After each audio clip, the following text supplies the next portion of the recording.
일본 3대 명폭포 중에 하나인 개곤, 폭포개곤노 타키는 높이 97m로 관광 명소로 알려져 있다. 소세키의 갱부는 이 이개곤 폭포에서 벌어진 사건으로 인해 탄생하게 된다.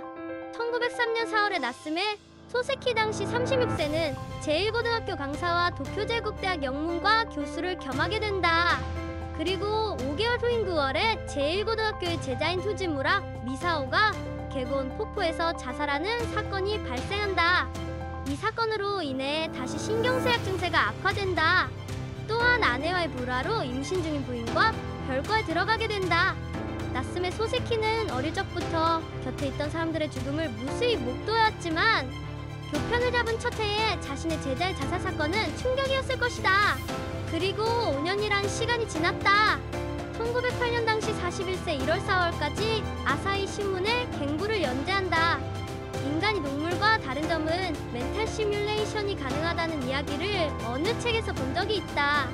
제자의 죽음 이후에 소세키의 가슴속에는 말할 수 없는 상처의 응어리가 깊게 남아있었다. 작가 장정일은 이 작품을 이렇게 표현했다. 개곤 폭포에서 자살한 소세키의 제1고등학교 제자 후지무라 마사오의 범민에 대한 성명? 이코의 산속에 있는 개콘 폭포는 높이가 100m를 훌쩍 넘어보는 이로 하여금 그 웅대함에 감탄을 금치 못한다고 한다. 소세키가 가르친 제1고등학교는 도쿄제국대학 진학을 위한 예비문교학부였다. 후지무라 마사오는 이 폭포에서 투신 자살 직전에 바위 위의 나무에다 암두지감이란 글을 남겼다. 막막한 하늘과 땅, 아스라한 과거와 현재, 보잘것없는 내가 이 신비를 풀어보고자 했지만 호레이쇼 햄리스의 친구의 철학으로는 아무것도 풀 수가 없다. 세상의 진실은 오직 한마디, 불가해라. 풀리지 않는 번민 끝에 죽음을 결정했으니 절벽 위에 서서도 가슴속엔 아무런 불안이 없다. 이제야 깨닫게 된 것은 커다란 비관과 커다란 낙관이 서로 같다는 것. 괴테의 젊은 베르테르의 슬픔이나 영화, 글루미 선데이의 이야기처럼 자살은 또 다른 자살을 불러왔다. 후지무라 마사오의 유서에 후폭풍도 거셌다. 스타니들이 이 폭포에서 자살을 했고 후에 이개콘 폭포는 자살의 명소가 되었다. 소세키는 제자의 죽음 이후 5년의 깊은 사색과 성찰이 이 작품에 녹아나 있다고 볼 수 있다. 작중의 주인공은 소설 같지 않다, 소설이 아니다고 했지만 정리되지 않은 사실을 사실 그대로 기록할 뿐이다. 소설처럼 만든 것이 아니기 때문에 소설처럼 재미있지는 않다. 그 대신 소설보다 신비하다. 모든 운명이 각색한 자연스러운 사실은 인간의 구상으로 만들어낸 소설보다 더 불규칙적이다. 그러므로 신비하다. 나는 늘 이렇게 생각하고 있다. 이 작품은 유니크한 교양소설이다. 일단 이 정도의 결심이었던 것 같다. 하지만 이는 나중에 그때의 심리 상태를 해부해본 것일 뿐이다. 당시에는 그저 어두운 곳으로 가면 된다.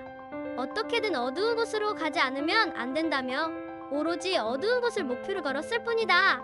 지금 생각하면 빙충이 같은 짓이었지만 어떤 경우가 되면 우리는 죽음을 목표로 나아가는 것이 최소한의 위로가 된다는 것을 납득하게 된다. 다만 목표로 하는 죽음은 반드시 멀리 있어야만 한다는 것도 사실이다. 적어도 나는 그렇게 생각한다. 너무 가까우면 위로가 되지 못하는 것은 죽음의 운명이다. 주인공은 정확하게 가르치진 않지만 19세의 젊은이가 느끼는 격한 감정으로 인해 가출을 하게 된다. 그리고서 자살을 결정하다가 생을 포기한 자의 마지막 선택으로 광부가 되기로 한다. 그것은 대단한 과정이 아니었고 우연한 결과였다. 인생은 누가 그렇게 표현하지 않았던가. 인생은 몇 출생화지앗 죽음 사이의 킥 초이스 선택의 문제라고. 주인공은 B와 D 사이에서 D로 가기 전에 또 다른 C를 취한다. 애석하게 당시의 내게는 자신을 연구하겠다는 마음이 전혀 없었다.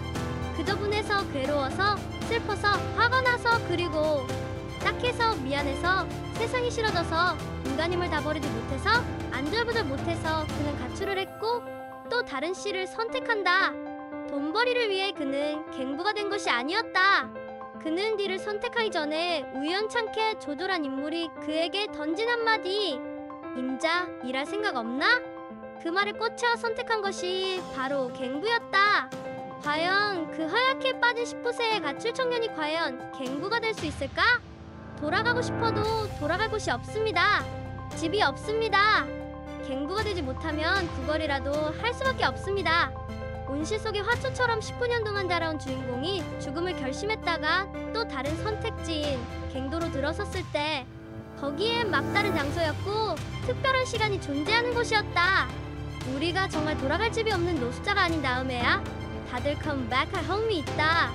주인공은 상실의 시대의 젊은이들처럼 돌아가고 싶어도 돌아갈 곳이 없다는 말을 하면서 갱부를 선택하지만 그 선택으로 그는 돌아갈 곳을 찾게 된다.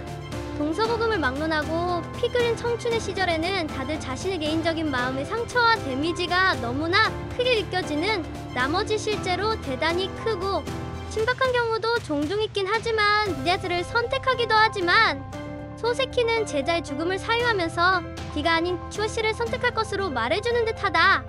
1만 명이 넘는 탄광촌의 수많은 노동자들 하루에도 몇 번의 장례식이 치러지는 그곳 먹는 쌀 특히 광부들이 먹는 쌀인 안남미는 막부 말기부터 메이지 시대 이후에 걸쳐 중국이나 동남아시아에서 수입된 쌀의 속칭 벽토어로 불렸는데 이 수입쌀은 일본인의 미각에 맞지 않았다고 한다. 불편하고 더럽고 추잡한 잠자리, 끊임없이 몸을 휘감는 빈대와 벌레, 그리고 섞일래야 섞일 수 없을 것만 같은 관계들.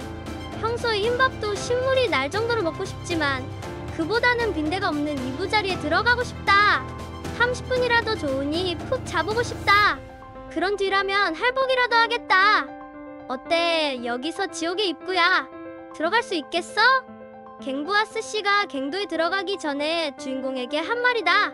삶이 죽음을 선택하고 싶을 만큼 고통스럽고 지옥 같다고 할지라도 갱도에서 일하는 갱부들의 일상을 경험하면서 주인공은 변해가고 성장해간다.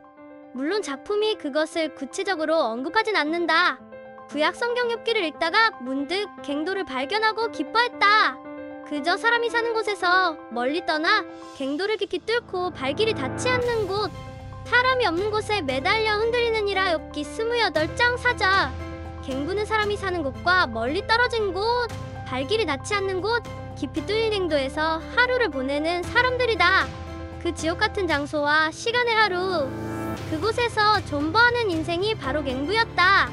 디에타 아닌 초이스를 선택하는 자, 그 자가 또 다른 의미의 갱부가 아닐까? 문득 인간 실격을 썼던 다자이 오사무의 생애가 생각이 난다. 끊임없이 D를 선택하려다가 실패하고 결국 39세의 5번째 D 시도를 강물에서 투신 자살로 마무리했던 다자이 오사무. 하지만 우리는 삶이 지옥 같은 하데스 같은 고통과 고난이 있다선 치더라도 D가 아닌 C를 선택하는 자가 되었으면 좋겠다. 살아남은 자의 슬픔이 있겠지만 살아남은 자의 희열 또한 있기에, 호흡이 있기에 존재의 의미가 있는 것이 아닌가. 에플로그. 나는 작품을 읽으면서 문득 소세키의 건강을 생각했다. 몸도 안 좋은 양반이 갱도 속으로 들어갔나? 어떻게 들어갔을까? 어떻게 이렇게 디테일하게 사실적으로 묘사할 수 있을까? 그런 생각을 했더랬다. 마치 내가 그 현장에서 직접 보고 듣고 느끼는 느낌이 들었다. 무슨 체험 현장도 아닌데 어떻게 이렇게 리얼할 수 있나 싶을 정도였다.